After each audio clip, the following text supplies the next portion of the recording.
Good evening and thank you for watching. My name is Cameron Sanchez. I'm the State Senate reporter for the Arizona Capitol Times in Phoenix, and I will be the moderator for this evening's debate.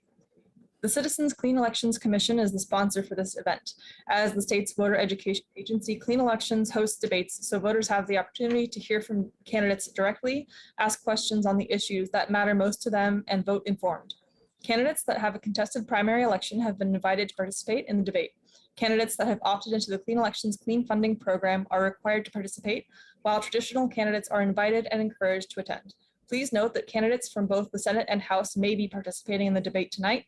When voting in a primary election, voters are choosing between candidates of the same political party, so their preferred nominee may advance to the general election. As a moderator, I will ensure candidates have the opportunity to engage directly with their respective opponents.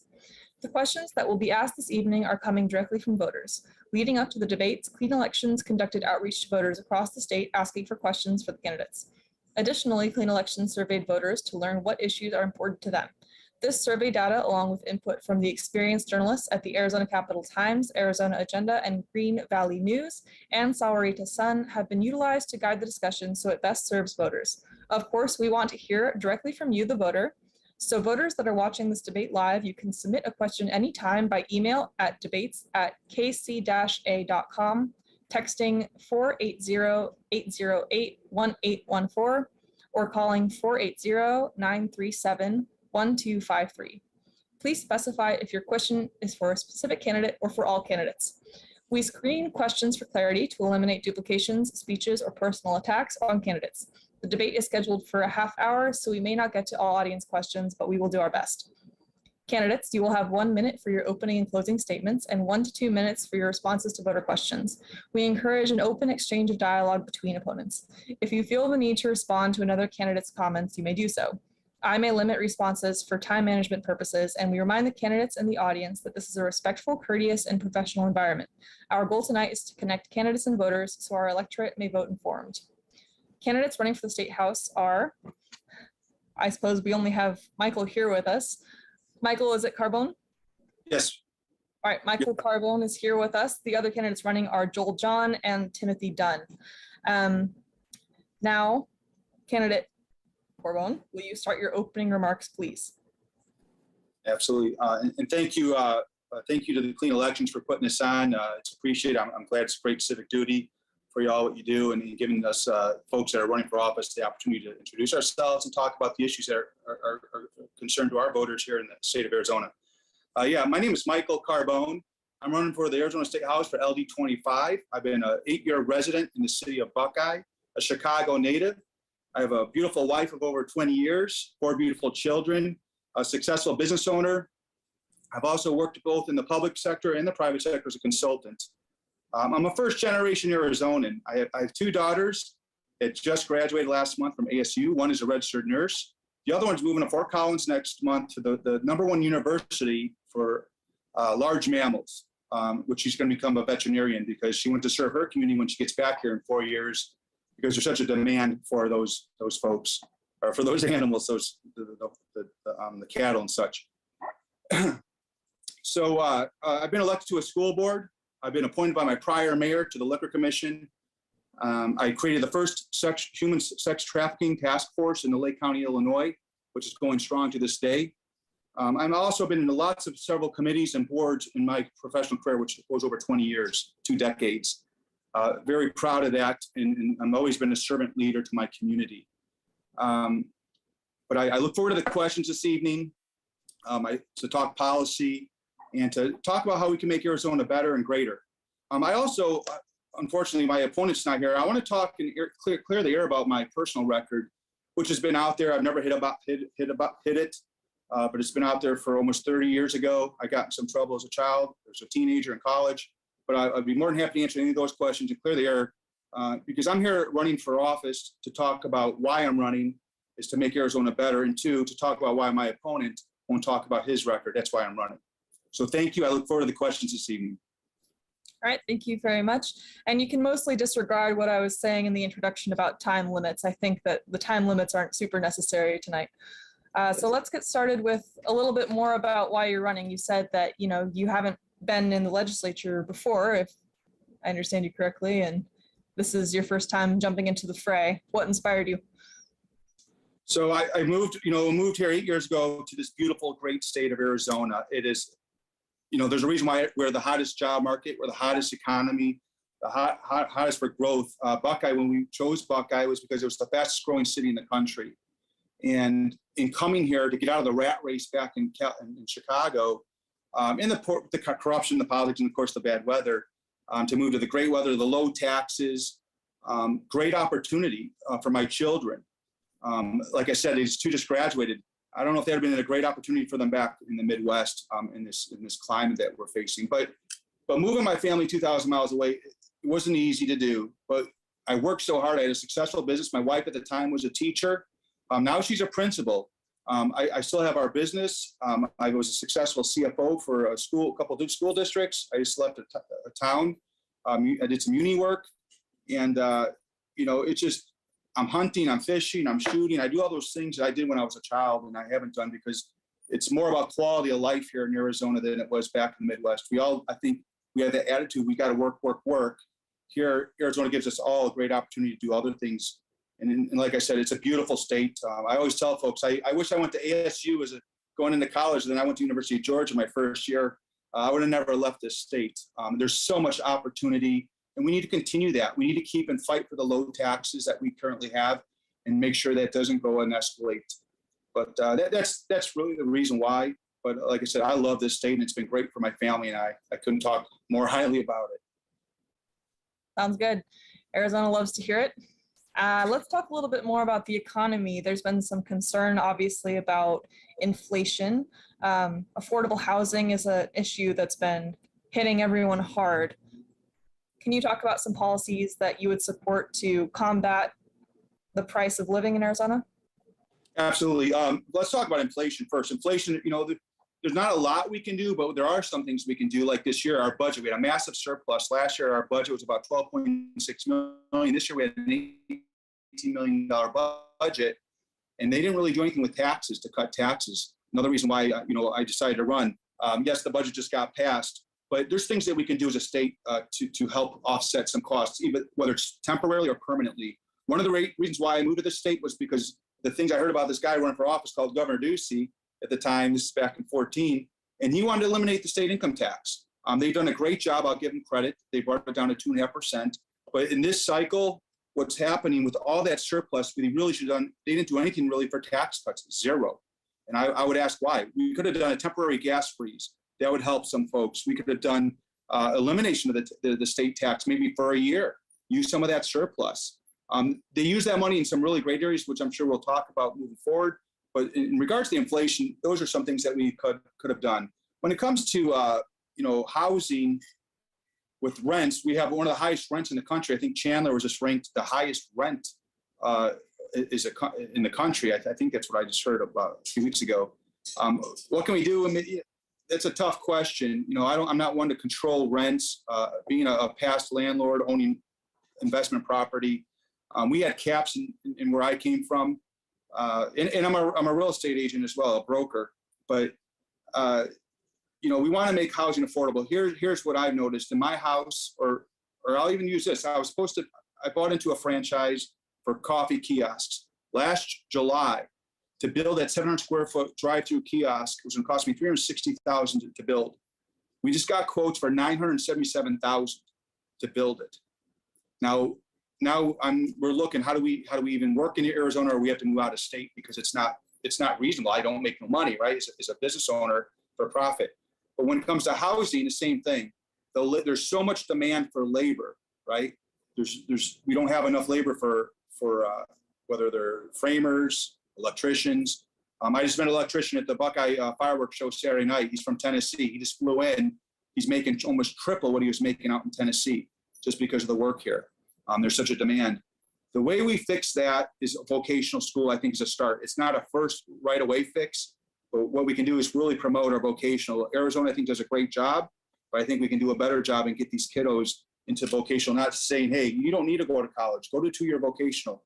Me growing up as a 90s kid, all my friends, if they didn't go into college, they went to vocational all through high school. So that's one way to create and shorten that labor force to bring those prices down for our housing fix. But there's really no quick fix for that, unfortunately, outside of subsidizing it, which they just spent the $6 billion we had. So. Yeah, so I think you mentioned gas prices. Would you support a gas tax holiday in Arizona? Not, I would prefer a freeze. Let's say you take this surplus, let's do a freeze for the 12 months and see where we are next year. When we do gas tax holidays, I think they're really ingenuous. Yeah, there's some relief, how long is that holiday going to be? If it's a 12-month holiday, then we'll call it that. But if it's just something like a one-day tax holiday or 1 week, I don't know. I think we needed to discuss that more. But I think, like I said, with the big surplus of money, they could have done a 1-year freeze. Absolutely. How much is that? I don't know. But I'm sure it would have helped, especially those lower income folks who are hurting the most. It was a huge budget. We got a lot in there. And besides tax cuts, I'm curious, what else would you have done? How else would you have spent the money? I would have looked at how could we lower taxes. Here's the thing. What do they say in Basic Economics 101? When we have inflationary periods, we shouldn't be raising taxes, or if we have surpluses, we should be lowering taxes to take the relief so that the burden off of our stakeholders, which are taxpayers, right? That wasn't done this cycle. They did some stuff last cycle, but or last year in that budget. But this budget, I was surprised with the $6 billion budget. Why not? A lot of that money was temporary. It's a 1-year time money because of the COVID from federal revenue. We also are increasing our revenues, our purse, because of all the influx of people moving here as well. That's part of it. But we could have done stuff in lowering certain types of taxes. Could we have helped some type of home ownership or with the renters in certain areas? That could have been looked upon. But I think overall, we're always should be investing in water. I think Arizona leads that in the country in technologies and infrastructure. We invested that, and that was a good, well spent money. I think we also invested in some transportation, which was good. But I think at this time we should also look at and giving something back to the voter. That was not done, unfortunately. All right. Well, a big part of the budget this year went to education funding. It was a significant increase there, and it was bipartisan support. I'm curious, do you think that education in Arizona, public education, is adequately funded? And if not, how do we fix the problem? So that's a really tough question to answer in a very short time, but here, I'll do the best. Working in education for almost 15 years, starting out as a school board member or board of director, I'm in Illinois. I made my bones learning about policy and how budgets are. And I'm a budget guy. I've been a CFO for several school districts, but I'll use an example down in Gila Bend when I worked there. When I came in there, the average teacher was making $37,000 a year. And you can look at the Auditor General's site because I have to put my name on it and sign it, and my budget goes on that site. Okay, we have to do that every single year. We have to do that audit. But the average teacher was making $37,000 a year, and people that's insane, right? Well, when I left 4 years later, the average teacher was making $65,000 a year. You know what I did? I didn't get extra revenues. We did get Ducey's 20% revenue, okay, which we gave to classified and certified staff. But I found efficiencies. I am so good in what I do in efficiencies, even we did through my company, where we go in and we fine tune. Because I always say, listen, our number one mission in the business office is to find the most efficient way to do things operationally and put that money back in the classroom for our teachers and our kiddos. And I did that. I demonstrated there. I did up in Kayenta. I worked up in Kayenta. I worked for the town of Paradise Valley temporarily because I took this job. As I said, I took a promotion. But, I demonstrated that even when I was on a school board, I went line by line. We had a $52 million budget. I went line by line, and we found over 15% in savings in less than 6 months. This was back in 2008-9 when the market crashed. We never cut a program while I was on that school board. We never lost teachers. We didn't cut teachers. We can do it as officials. We can do it through good policy and legislation. Now, answering your other question, do I totally agree with them putting the money in the public education? Yes and no. One thing that I question myself is we can always put more money in education, but all these schools got so much revenue from COVID money from federal government through 2026. They have this funding, okay? It's called the ESSER money. And there's a lot of money that they have timely ways to spend that. I had to build those budgets and create those policies on how we're going to spend it. So when we see all this money thrown at education, I have to ask myself, why are we doing that? Is it sustainable, number one? And what was the purpose behind it? You know, to the end of the day, what was the purpose? Because you don't hear about it. Well, we just threw money at it. Because coming from the city of Chicago, the highest paid teachers in the country, okay? But we have the highest paid teachers in the countries, but some of the lowest results, okay? When we moved here, we thought the schools would be a little bit better here, in which they are academically, I think, in Arizona. But what are the results? You know, money isn't always the solution. But so it's a yes and no question. I think it was okay, but I think it was a little too much because I don't think all the average voter knows all the money they got from the COVID from the federal government. I also don't want to spend the whole time on education, but when we're talking about efficiencies and, you know, making things go smoothly, are we talking about, for example, lowering the amount of administrators and giving money directly to teachers by not paying for so many administrators? That's something I've heard come up a lot, so I'm just curious. I don't want to put words in your mouth. Yeah, no, it's a really well put. Yes, you can look at administration. That's part of the issue. But operationally is where I went first. You look at things through efficiencies, through utilities, electric, gas. How are you doing that? Technology really can advance us to do things quicker, faster, and streamline things. I would tell my folks in the business office, let's go to a tour of Amazon. Amazon's right here. Let me go show you some of their offices. I bring the private sector practice to the public sector. That's me being such a strong, in business with negotiations and the efficiencies. We can do that in the public sector. I've demonstrated it. I've been doing it for 15 years. I'm proud of it. Like I said, my wife was a teacher.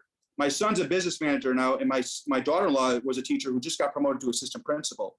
So I come from a family of education, and I support our teachers, always have.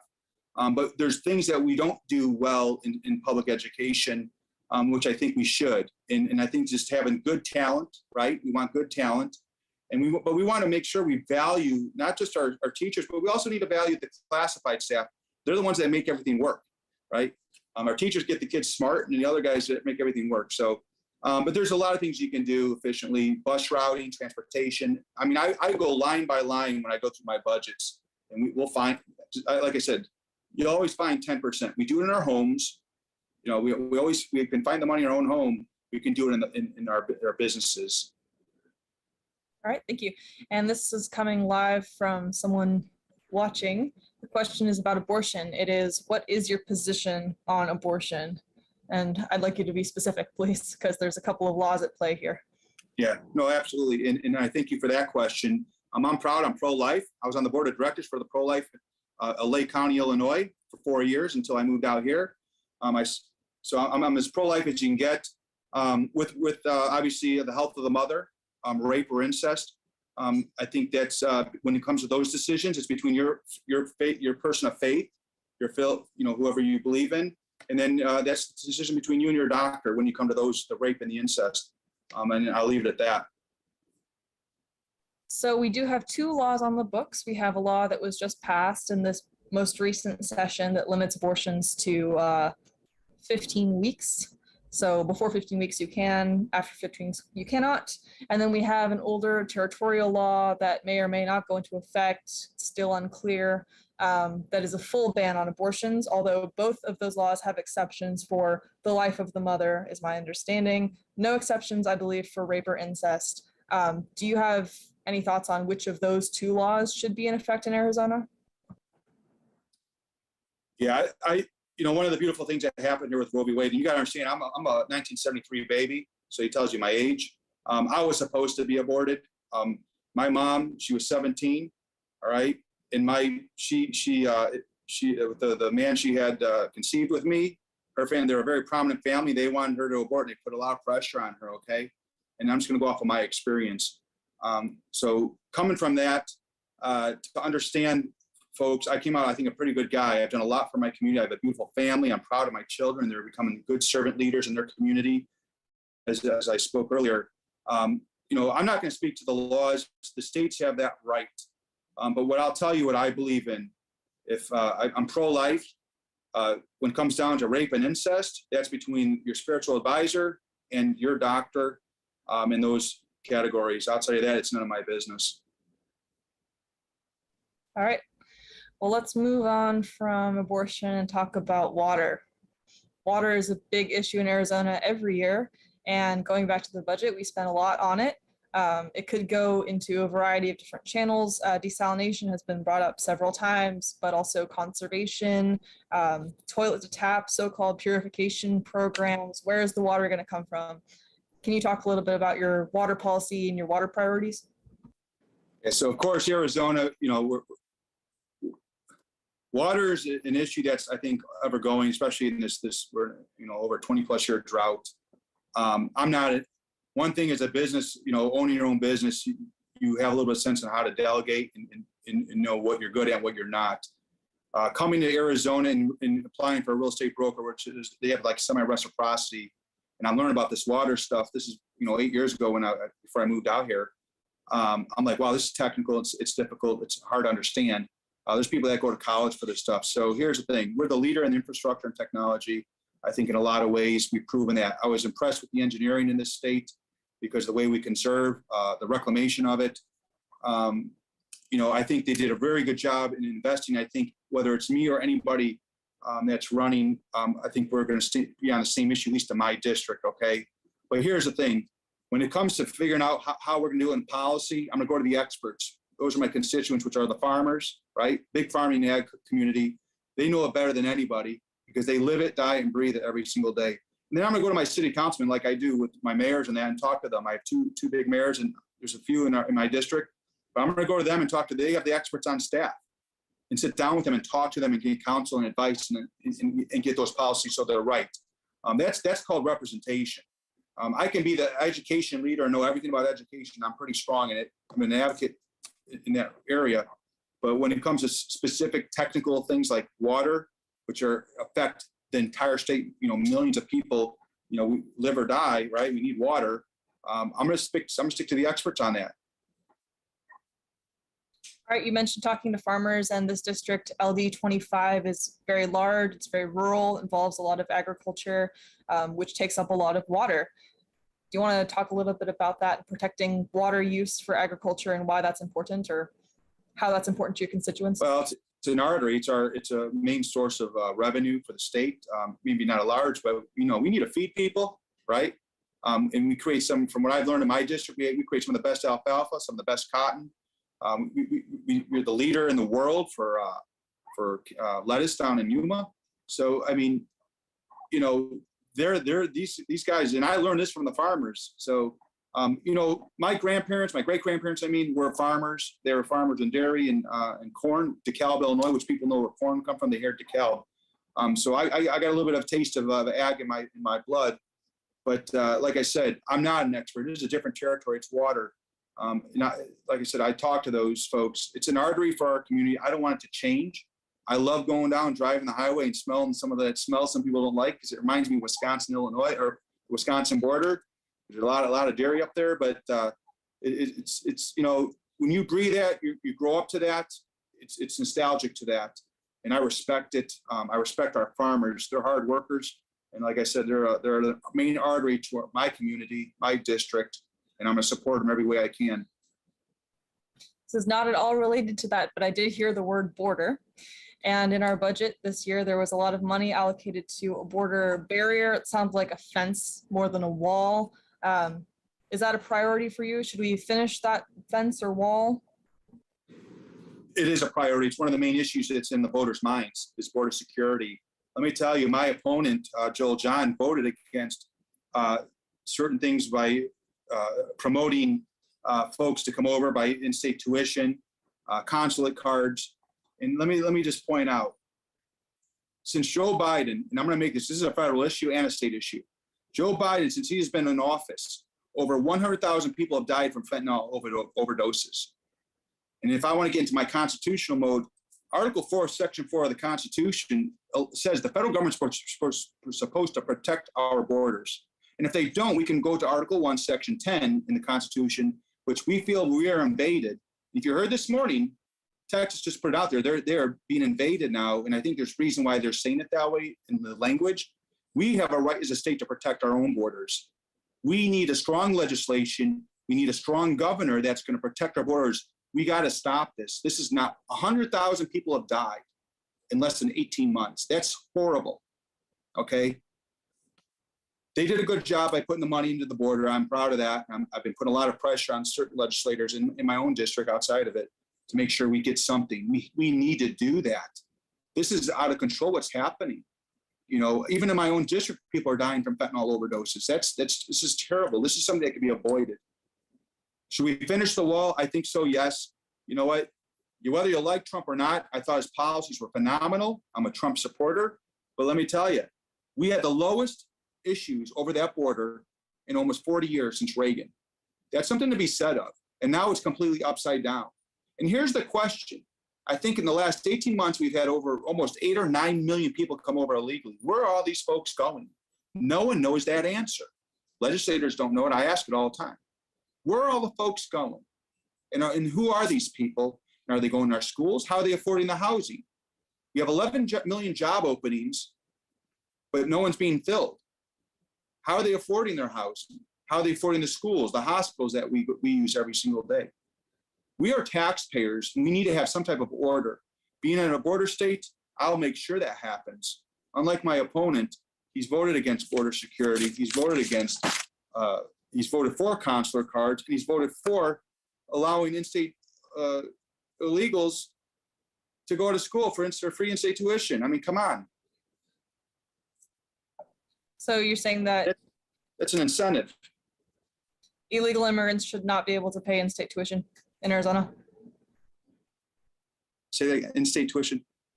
If you are, my daughters didn't get it until they lived here for several years, right? You have to, there's usually some type of criteria. Just because you move in here does not, you should not, first of all, you should not automatically get in-state tuition. And second of all, that's an incentive to bring people here.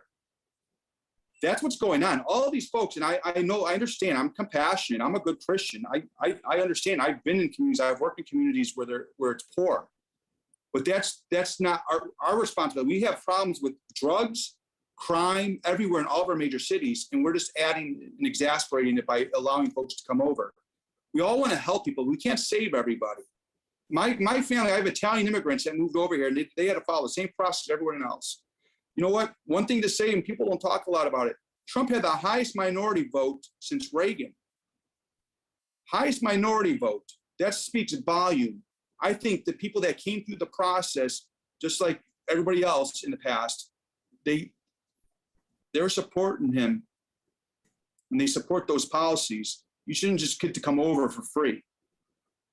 There should be, that's why we have process in place. All right, thank you. Believe it or not, we're down to the end. So it's time for your closing statements, and you have the whole 2 minutes. 10 minutes? 2 minutes. Oh, 2 minutes. Oh, okay. Well, first of all, thank you for putting this on this evening. It means a lot that groups like such as yours that bring, like I said, civic duty to the table is awesome. We need that. Listen, my name is Michael Carbone. I'm asking for the vote to be your next elected or state representative for the House LD25. I'm a proven conservative. I'm a Christian. I got strong moral values. I fight hard. I get the job done. I've been successful in my life, personally, professionally, and spiritually. Unlike my opponent, he has attacked me very, very demeaningly and low on personally and my family, my mom, my brother, stuff that's almost 30 years old. I was hoping I had the opportunity this evening to talk about it and ask him to bring it out in the open. It's never been hidden. It's been in the newspapers, the Chicago Tribune, all the papers have talked about me and the stuff that's happened to me in my past. Because when you get in politics, this is what happens. That's why a lot of people, good people, don't run. But I've demonstrated and been a servant leader in my community for many, many years, well over 20, 25 years, to show that I am a good person. We do make mistakes, but a lot of things that he's saying is not true. It's out of context. And I was hoping tonight we would be able to address some of that. Unfortunately, we won't be able to. But here's the thing. When folks growing up, you know, I think we all see this, our grandparents or our parents tell us this, hey, when people attack you personally, there's usually two reasons why. You're doing something right, or they're hiding from something. Joel John's hiding from his record. He has the most liberal record in the state of Arizona. That's why I'm running. I don't run lightly. When I was the chairman of LD13, I helped people like Sina Kerr, Tim Dunn get elected, not once, twice. I've actually helped Joel John get elected in the last cycle. My wife, my kids, and then as a chairman, our party helped him and walked for him. All of a sudden, it seems convenient that I'm not a good guy, and he knew all this stuff. I called him friend. I thought we were friends. We've had these conversations. I know he's a strong Christian. We talked about these things of our past. But to do what he's doing, I'm just a little bit upset about it. It hurts because it's personal. And I think we really should be talking about what's going on his record. If I have a record, it's fine. But stuff from 30 years ago, I don't think the voters care about that as much. But here at the last 12 months, your voting record is the worst in the state. You've been censured by the Maricopa County GOP, and you have terrible bills that you support or not supported. And so I'm looking for your vote. Conservatives for Carbone, that's FOR, carbone.com is my website. I'm looking good in this race. I can count on your vote. I want your support, and you can count on me to do the right thing for our LD. And thank you. God bless. Thank you. This concludes our debate. To our candidate, we thank you so much for participating. To the voters, we thank all of you who took the time to watch the debate and inform yourselves before the August 2nd primary election. As a reminder, the voter registration deadline is July 5th, and early voting begins on July 6th. All registered voters, including independent voters, can participate in the primary. We encourage you to visit azcleanelections.gov for official, accurate voting information.